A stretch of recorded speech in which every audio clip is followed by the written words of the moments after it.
Pour faire suite au questionnaire qu'on avait fait avec Cyril sur l'emploi, les recherches et les demandes, où on avait remarqué que finalement, ce qui manquait le plus, c'était de voir la diversité du métier des archivistes et la diversité des métiers d'archivistes plutôt. Et du coup, on s'est décidé avec Cyril de proposer de ces webinaires sur le sur la base que des personnes puissent présenter leurs différents postes au cours de leur carrière, qui peuvent être très diverses. Est-ce que Cyril, tu veux rajouter quelque chose? Oui, l'idée, c'est en fait, nous avons sollicité les présidents de section de l'AF pour qu'ils puissent nous proposer des noms qui avaient des parcours effectivement diversifiés, en termes de formation, mais également de différents postes, à la fois dans les missions, dans les fonctions, les missions remplies, voilà, et que il y avait pas, en fait, l'idée, c'était de montrer qu'il n'y a pas forcément de parcours linéaire. C'est pas parce qu'on commençait en début de carrière sur tel type de fonction que on allait les faire toute sa vie, puisqu'en fait, comme l'a dit Eve, en fait, est-ce qu'il y a plusieurs métiers d'archiviste. En tout cas, il y a plusieurs conditions d'exercice, mais aucune n'est fermée en fait. Voilà, c'était un peu cette idée-là. Et ce qui ressortait effectivement du questionnaire, c'est qu'on avait le sentiment que une fois qu'on était rentré dans une fonction, on n'en sortait plus, ce qui est totalement faux. Et en fait, l'idée, c'est de ces webinaires, c'est de le montrer à la fois. Et donc là, voilà, on a eu plusieurs candidats qui se sont présentés, donc c'est formidable. Et puis vous êtes nombreux. Alors là, pour l'instant que 26, mais 70 inscrits, donc bon, ça va arriver. C'est que ça montrait quand même que ça répondait à une attente. Donc l'idée, c'est d'en faire plusieurs dans l'année. Voilà. Et donc aujourd'hui, on a l'honneur de commencer avec Justine Thomas, qui est actuellement responsable du service archives du centre hospitalier de Cornouailles. Justine, du coup, on te laisse la parole. Merci beaucoup. On va allumer la caméra, ça sera peut-être mieux. Alors, bonjour à tous. Merci pour cette opportunité de présenter mon parcours et ce que je fais à l'hôpital, puisque c'est vrai que le métier hospitalier est encore plus effet de niche que les autres, donc c'est bien d'en parler. Donc, pour ma part, j'ai un parcours assez atypique. J'ai commencé par faire une année de médecine, en fait, avant de me passionner pour l'histoire de la médecine et de la chirurgie. Donc un parcours après un peu plus classique, sur une licence d'histoire, un master recherche en histoire et un master professionnel donc sur la sauvegarde et la valorisation du patrimoine écrit. Donc j'ai commencé pas du tout par du médical, j'ai commencé en chambre de commerce, donc sur des archives purement administratives, souvent sur des postes où il fallait vider des locaux. Donc souvent le sujet qui nous concerne tous, c'est-à-dire il faut faire de la place, comment suivre les réglementations, faire les procédures et tout ça. Donc ensuite je suis partie sur complètement autre chose pour voir un peu comment ça se passait ailleurs.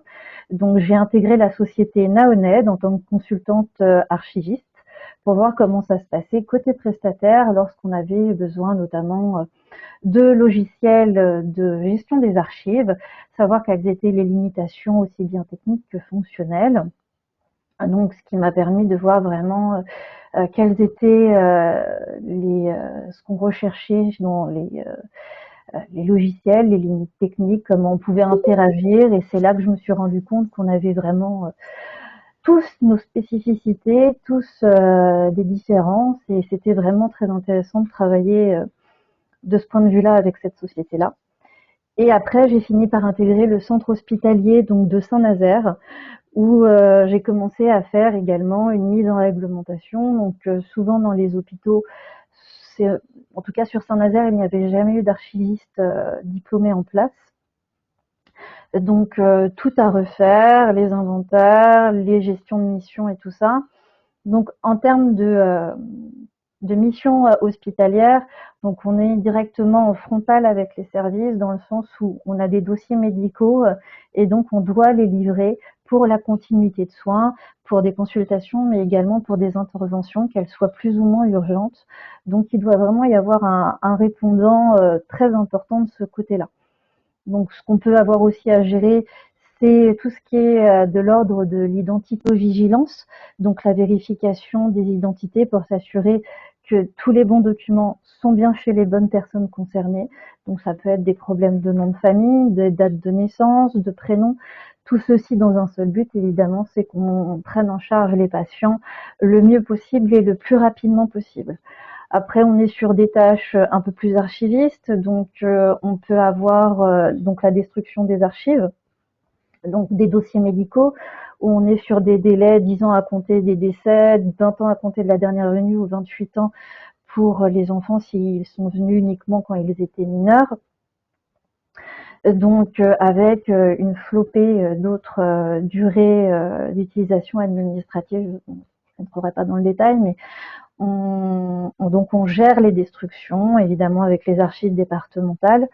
Ensuite, on a aussi les archives de gestion sur les utilisations des services médicaux. Donc ça peut être de la traçabilité, de la stérilisation, des archives de blocs opératoires notamment.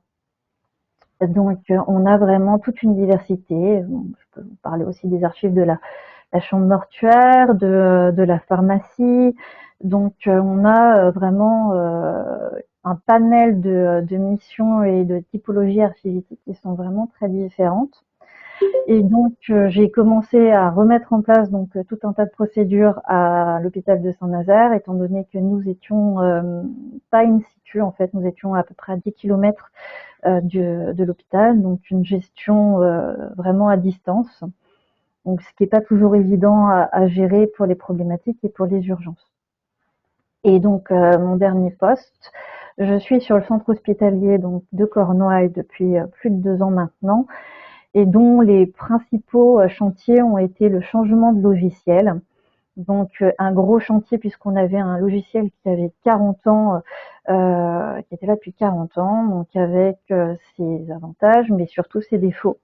Donc de la gestion de projet importante, surtout à mettre en corrélation avec toutes les directions, puisque les directions du soin sont concernées, les directions informatiques bien évidemment, mais également les ressources matérielles pour tout ce qui est locaux et administration, en tout cas du matériel nécessaire au travail des équipes.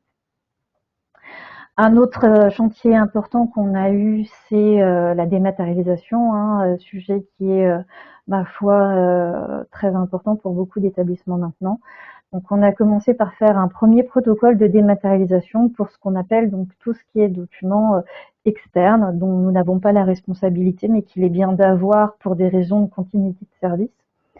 Donc, on a travaillé avec les archives départementales, encore une fois, toutes les directions, pour pour respecter les réglementations archivistiques bien évidemment, mais surtout répondre aux besoins et aux attentes des médecins, c'est-à-dire pouvoir consulter rapidement les documents.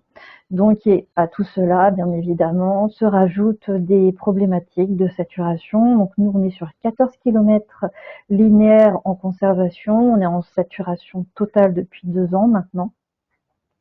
Donc le moindre centimètre est pris et réutilisé immédiatement.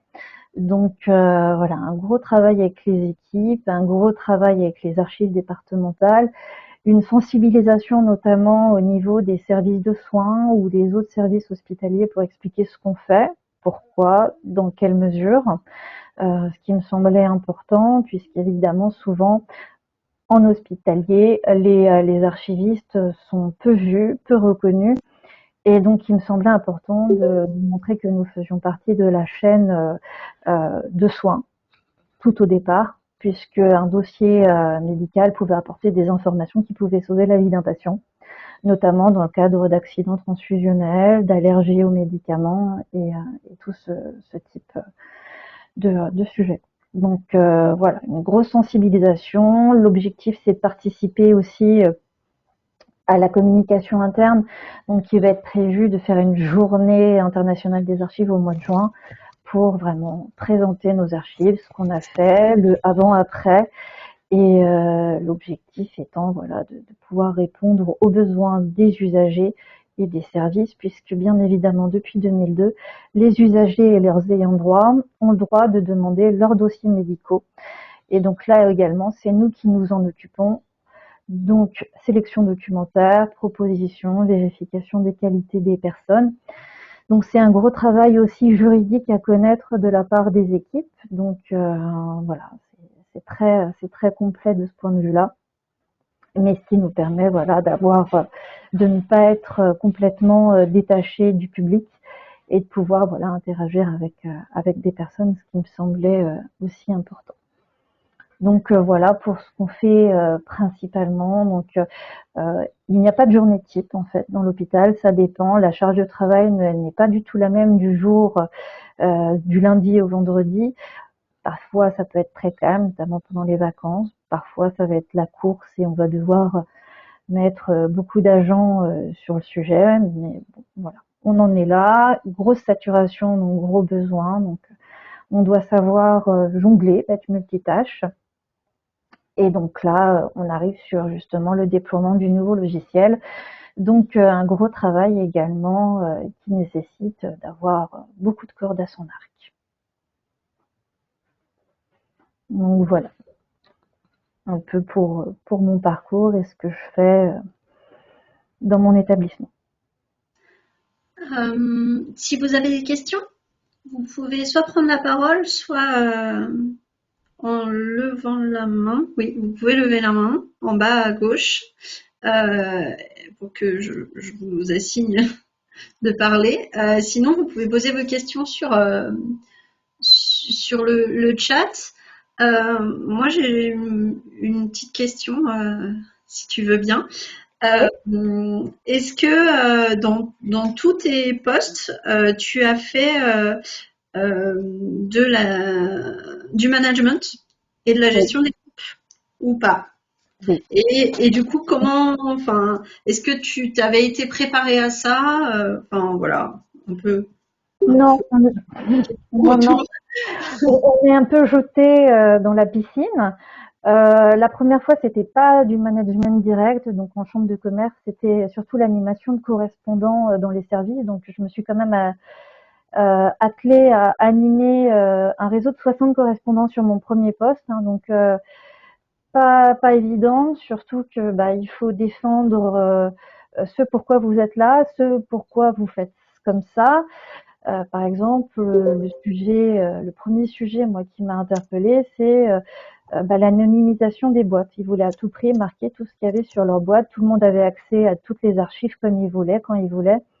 Donc, il faut réexpliquer, recontextualiser et surtout essayer de pas les braquer. Et ça, c'est pas forcément évident, surtout quand c'est le premier poste.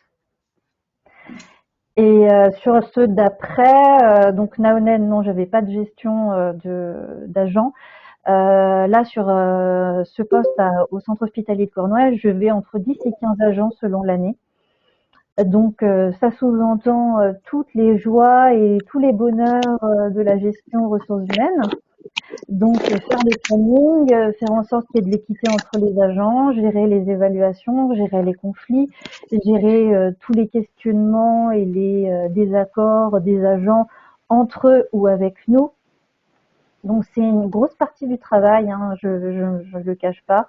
Et c'est vrai qu'on n'est souvent pas préparé à ça dans le cadre de notre formation. Merci. Cyril, tu voulais parler? Oui, moi j'avais une question par rapport aux différents postes occupés. Qu'est-ce qui les différencie, les points essentiels de différenciation, et puis finalement, et aussi qu'est-ce qui fait le point commun entre l'ensemble des missions? Est-ce que c'est le même métier ou pas, ou est-ce qu'il finalement il y a plusieurs métiers exercés? Alors, il y a, c'est pas le même contact avec le public, je dirais. Puisque sur le premier poste où on était sur de l'archive administrative, c'est vrai qu'on était vraiment en arrière et avec très peu de contact finalement. très peu de contacts, très peu de communication. Sur le second, c'était plutôt l'inverse, c'est-à-dire on était là pour les clients, donc on est un peu plus dans le fonctionnel. Et sur les autres postes, là, on est un peu plus dans l'urgence. On est beaucoup dans l'urgence où on doit aider les services, on doit être beaucoup plus réactif, beaucoup plus organisé, et on doit pouvoir répondre et avoir des plans d'action pour chaque questionnement de la part des services, puisque les services vont nous appeler, des secrétariats. Bonjour, vous devez vider notre service, vous avez un mois, on récupère le local. Donc on est beaucoup dans l'urgence et on doit avoir une gestion des priorités qui est complètement différente. Après, la principale chose commune, c'est la mise en réglementation, c'est le respect du code du patrimoine. Bon, là, on a aussi le code de la santé publique dans le cadre des établissements de santé, mais des réductions, des éliminations réglementaires avec des bordereaux de versement, des bordereaux de destruction, des contacts avec les archives départementales, des sensibilisations à faire puisqu'évidemment il faut expliquer ce qu'on fait. Le nombre de fois où on a entendu dire qu'on était dans une grotte, dans un grenier et qu'on avait, c'était incroyable parce qu'on avait des fenêtres. Bon, voilà, on a quelques petites perles comme ça qui, je pense, peut arriver à tout archiviste. Mais c'est vrai que l'hospitalier, avec mes différentes expériences, c'est un métier d'archiviste à part quand même, puisqu'on n'a pas du tout le même objectif et on n'est pas du tout sur les mêmes temps. Ok. Marjorie, est-ce que par hasard tu aurais une question? Bonjour. Et si j'en ai pas les autres à poser toutes vos questions. Moi, la question, c'est juste quand elle a reparlé du logiciel, je repense à la journée d'études avec la petite photo du Pac-Man et ça me fait bien rire à chaque fois. Donc, c'est plus le côté souvenir de la journée d'études où ça nous a fait beaucoup rire. Oui, il est parti. Ça y est, il est parti, mais tu as des photos souvenirs. Oui, Voilà. il est parti hier soir. Ah, génial. Génial. Je suis arrivée un petit peu en retard, moi, mais j'ai suivi ta présentation avec un petit laps de retard, mais du coup, là, le Pac-Man, ça m'est resté. Voilà. Oui. Donc, moi, c'était la touche d'humour. Oui, pour expliquer un peu à ceux qui n'étaient pas à la journée d'études pour les centres hospitaliers. Donc, le logiciel qu'on avait était un logiciel, une petite création interne, tout bleu, donc un logiciel de 40 ans donc, qui faisait penser au jeu Pac-Man, donc qui faisait très mal aux yeux, qui faisait beaucoup de bêtises, qui effaçait des données, des patients, qui mettait les mauvaises choses au mauvais endroit. Donc un travail de solidification d'une base de données qui a été très pénible. Et donc après des mois de durs combats, effectivement, on a changé de logiciel pour un logiciel professionnel qui nous permettra de travailler comme il se doit. Super. Personne n'a de questions? Si, à Cyril. Oui, moi j'ai quand même des questions par rapport. Alors j'en ai deux. Je reviens à cette question entre entre les différents postes. Finalement, sur l'essence du métier, est-ce que on l'exerce différemment et est-ce que le sens que l'on y met au quotidien diffère en fonction des différents parcours? Et puis je reviens aussi à la question de la formation. Alors, ça a été dit un peu indirectement sur la question du management, mais par rapport à la formation initiale, est-ce que les choses sont très différentes par rapport à ce qu'on peut en dire, à ce qu'on peut, comme la manière dont on est préparé, dans les pratiques professionnelles, dans l'environnement.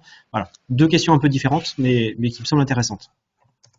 Alors sur le sens, non. Le métier reste le même. L'implication que ça demande est exactement identique, effectivement. Enfin, moi, c'est mon ressenti. En tout cas, c'est quelque chose sur lequel j'ai pas été choquée. Après, c'est vrai que les spécificités hospitalières, on n'est pas formé à ça. Et en fait, tu tombes dedans et tu apprends sur le tard, quoi, parce que c'est vraiment particulier comme typologie de service. Avant que tu continues, Cyril, il y a une question. Est-ce que dans ton équipe actuelle, je suppose, c'est une question de Marie Gray, tu as combien d'archivistes de formation? 0. Ok. Et du coup, 0, comment... donc effectivement, j'ai dû faire de la montée en compétences de mes agents. De la montée en compétence de mes agents, en faisant des formations internes, en leur expliquant pourquoi on prenait telle décision, quels étaient les cadres réglementaires et ce qui leur a permis déjà de travailler avec beaucoup moins de stress, si je puis dire, puisque jusqu'ici, ils n'avaient pas du tout de cadre prédéfini. C'était on fait à peu près comme ça et puis on verra s'il y a des retombées. Donc, petite formation. Donc maintenant, aucun de mes agents ne vous parlera de destruction sans bordereau. Ils savent ce que c'est qu'une DUA, les éliminations, les versements. Donc, ils ont les bases. L'idée, c'est de continuer à avancer dans cette montée en compétences et qu'ils soient formés sur les spécificités hospitalières. Mais c'est le prochain volet qui est peut-être un petit peu plus lourd. Mais quand on part de rien, je peux pas non plus les noyer sous les termes archivistiques. Non, Ok. tu peux pas. D'autres questions? Tu avais une deuxième question, Cyril, non? Non, c'était par rapport à la formation initiale, en Oui. fait. Non, on n'est pas. Mais effectivement, je pense que dans les formations, il me semble, il y a Magali Claveau. Ma formation initiale, je sais plus. Alors, enfin, c'est pas que je suis vieux, mais ça remonte à quelques années, quoi. Mais je suis pas sûr que, j'ai pas le souvenir qu'on ait eu beaucoup de sensibilisation aux archives hospitalières. Les plus jeunes d'entre nous pourront peut-être y Moi non répondre. plus. Voilà. Enfin bon, Eve, en même temps, je pense qu'on a suivi à peu près le Oui, même. on est à peu près au même endroit. Voilà. Et il y a Magali Claveau, copine de Oui. promo d'ailleurs, qui pourra peut-être dire. Ton micro est coupé, Magali. Oh, pardon, la vilaine. Oui, bonjour. Non, Oui, ça va. salut Cyril. On se retrouve là, c'est super. Moi, j'avais une question justement sur vous, votre propre montée en compétences à travers votre parcours. Est-ce qu'elle a pu être accompagnée aussi par de la formation en lien donc avec les métiers des archives? Comment vous avez pu vous aussi progresser au-delà de la pratique et de l'expérimentation à l'épreuve, si je puis dire, de la responsabilité d'un service aussi. Donc ça, c'est une première question. Et puis une autre question, moi, qui me questionne souvent quand on arrive à des postes à responsabilité, c'est peut-être une petite question un peu délicate. Vous n'êtes pas obligé de vous d'y répondre, je vous mets vraiment à l'aise. Mais par rapport à la légitimité, par rapport justement à votre parcours, est-ce que vous vous sentez, par rapport aussi à vos équipes, comme étant arrivé à un point de consécration, de réalisation où vous vous sentez suffisamment armé pour affronter tous les sujets en lien avec le métier, ou parfois vous pouvez douter, vous aussi, vous trouvez là, d'être peut-être parfois un peu seul ou désarmé. Comment vous vous sentez par rapport à ça? Moi, je trouve que c'est des questions qui sont assez pas souvent abordées quand on n'est pas qualifié pour le métier ou quand on n'est pas quand on sort pas du sacro-saint du rang des conservateurs, on peut parfois, moi ça m'est déjà arrivé, on peut parfois se poser ces questions-là. Voilà. Alors, tout au long de mes études, moi, dès la licence, en fait, j'ai fait beaucoup de stages en archives. J'ai passé toutes mes vacances là-dessus.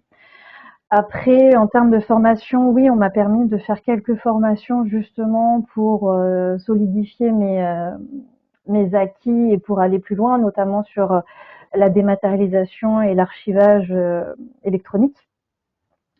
Après, je vous avoue que quand je suis arrivée sur Saint-Nazaire, j'ai été complètement paumée, mais vraiment paumée puisque c'était pas quelque chose.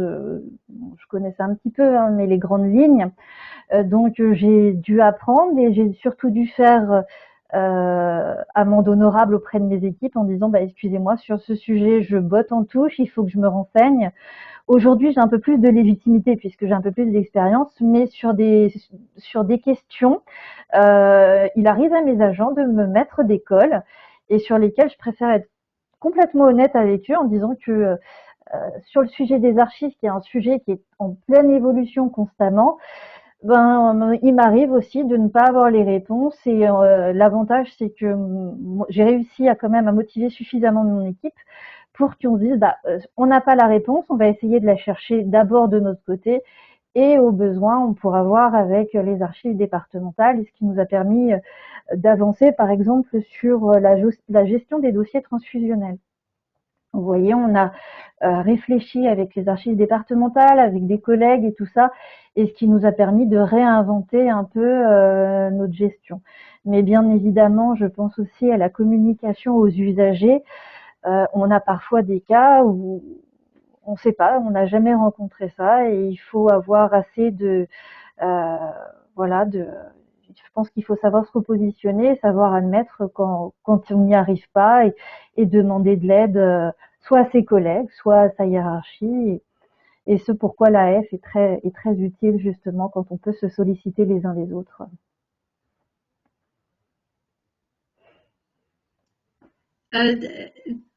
Ton micro est encore coupé, Magali. Ouais, ça y est, j'y arrive.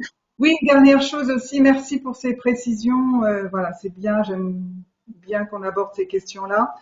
Et c'est une question qu'on pose parfois dans les jurys. Si je vous dis dans 5 ans, vous vous voyez où? Autrement dit, est-ce que vous vous sentez pleinement épanoui aujourd'hui dans ce que vous faites et vous avez peut-être finalement envie d'investir encore dans cette direction-là, ou est-ce qu'il y a des chemins que vous voudriez explorer des ailleurs, voilà, où vous vous sentiriez un peu challengé, vous auriez envie d'aller? Alors pour l'instant, le challenge est quand même présent sur notre service. On a 50 ans d'arriéré.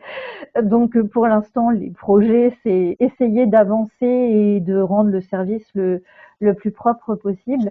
Maintenant, vis-à-vis de mon parcours, en général, je ne me ferme pas de porte et voilà, il y a des opportunités, je me laisse la possibilité de les saisir. Évidemment, s'il faut être formé, il n'y a pas de souci là-dessus. Merci. Merci à vous. Merci Magali. Comme il n'y a pas d'autres questions, moi j'en profite, et puis pour faire un petit peu de pub aussi pour la F. Dans ton parcours, est-ce que déjà tu étais adhérente à la F dès le début? Et qu'est-ce que les sections auxquelles tu as appartenu ont pu t'apporter, voilà, dans ton travail en tout cas, au niveau des archives en fait?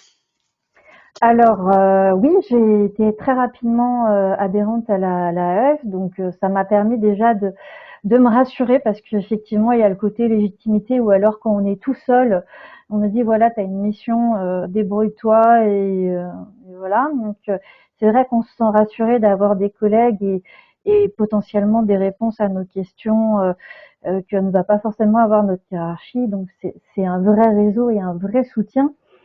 Quand j'étais à Naoned, un peu moins du coup, mais c'est vrai que depuis que je suis dans un établissement de santé, vraiment c'est un vrai réseau. On travaille ensemble, on se pose beaucoup de questions, on interagit beaucoup entre nous et c'est vraiment un gros plus, un gros plus. Cyril? Oui, alors moi, je connais pas forcément, enfin, globalement, je pense qu'on connaît beaucoup moins la fonction publique hospitalière par rapport à la fonction publique territoriale ou d'État. Et donc, ma question est plutôt sur les statuts et les grades et les modes de recrutement, en fait, dans les établissements hospitaliers.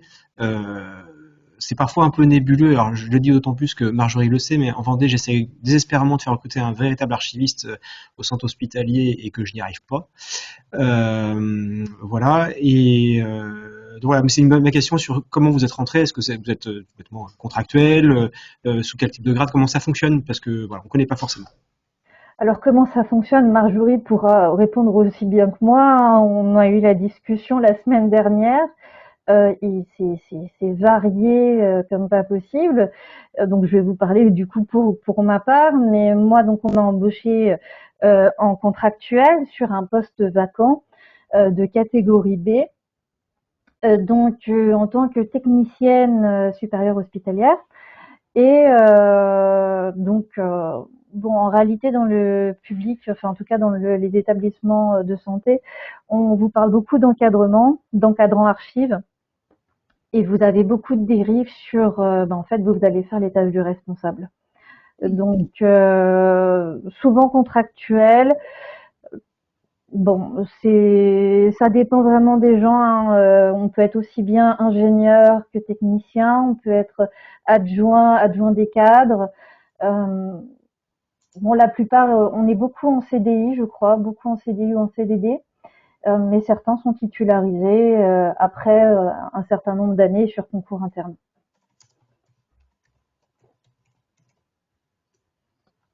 La réponse à ta question, Cyril. Oui, c'est très bien. Mais c'est vrai qu'on ne connaît pas. Et donc là, c'était une offre d'emploi ou candidature spontanée? En fait, on est venu me chercher. On est venu me chercher puisque ouais, c'est très particulier en fait. Quand j'ai déménagé de la région de Saint-Nazaire, je suis revenue dans le Finistère. Donc, la directrice a trouvé mon numéro sur les réseaux, sur le réseau LinkedIn, et elle m'a dit, écoutez, je vois que vous avez de l'expérience sur le sujet. On cherche quelqu'un depuis, je crois que c'était 3 mois. Donc, est-ce qu'on peut se rencontrer? Est-ce qu'on peut en discuter? Et donc, c'est parti de là. Oui, c'est rare dans ce sens-là. Donc, Oui, c'est vrai.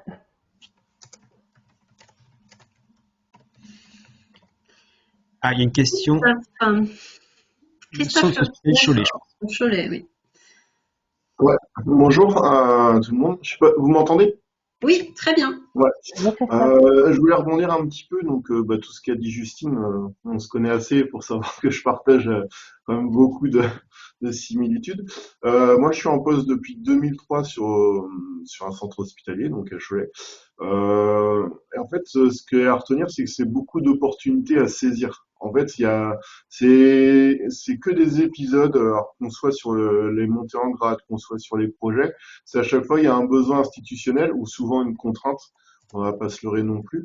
Et du coup, faut savoir prendre le bon wagon et toujours être prêt. En fait, c'est un peu un jeu d'échecs. Il faut préparer ses coups à l'avance pour mieux s'en sortir. Parce que le jour où on se loupe, la porte se ferme. Voilà, tout simplement. Et là, on en reprend pour 5, 6, voire peut-être même plus pour certains, en année, je parle. Donc voilà, c'est ce qui, moi, me semble de mon expérience, c'est qu'on est tout seul au départ, qu'il faut savoir se créer du réseau et puis surtout rebondir sur toutes les opportunités qui peuvent se présenter et parfois les créer. Et c'est là où on acquiert notre légitimité, notre savoir-faire, prendre le temps de rechercher, ne pas compter ses heures. Malheureusement, c'est aussi un peu ça. Euh, et puis y aller. Voilà. Voilà pour mon témoignage. Merci Christophe. Marjorie?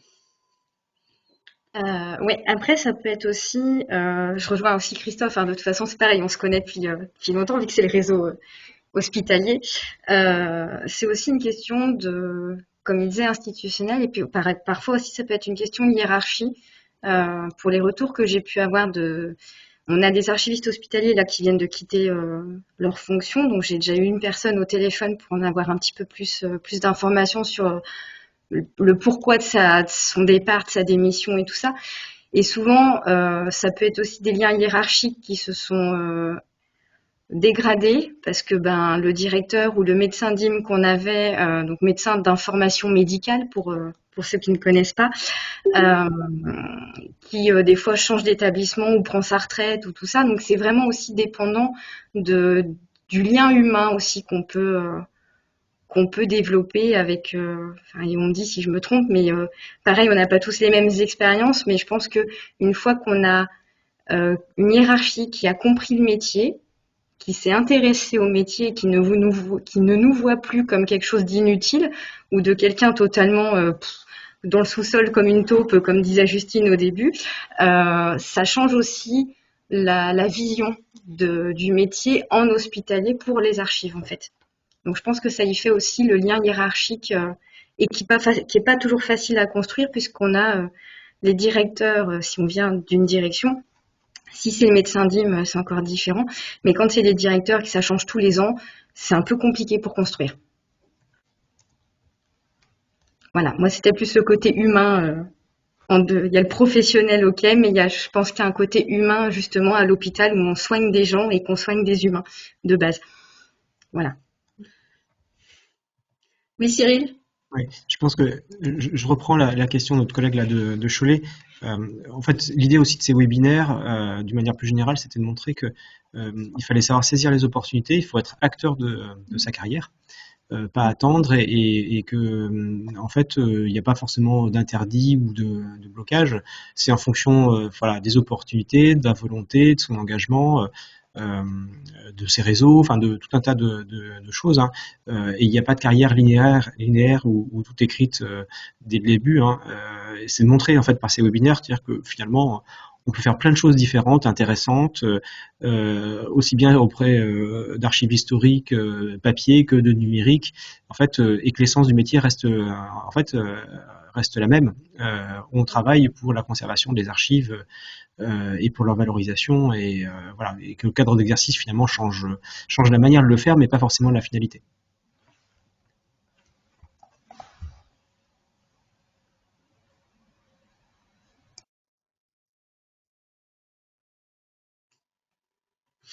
D'autres questions?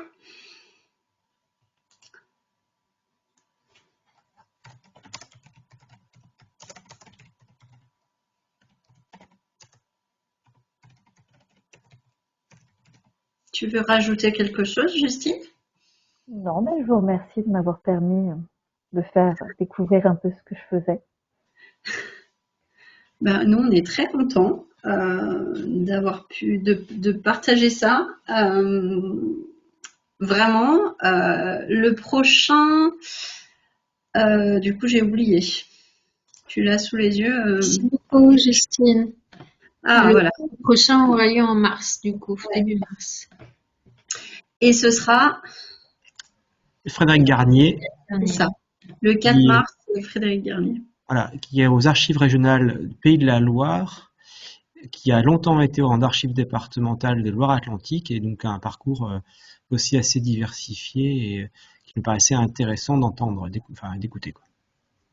Donc ce sera le 4 mars, donc n'hésitez pas à vous réinscrire si vous voulez voir d'autres parcours d'archivistes.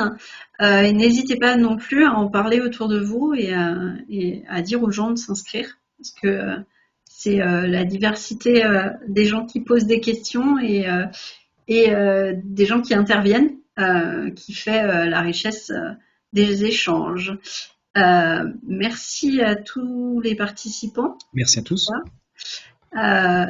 Et n'hésitez pas du coup à en parler. Et si vous connaissez quelqu'un qui pourrait intervenir, vous pouvez lui dire d'envoyer un message à Léonore, formation@archiviste.org, et tout sera mis en place.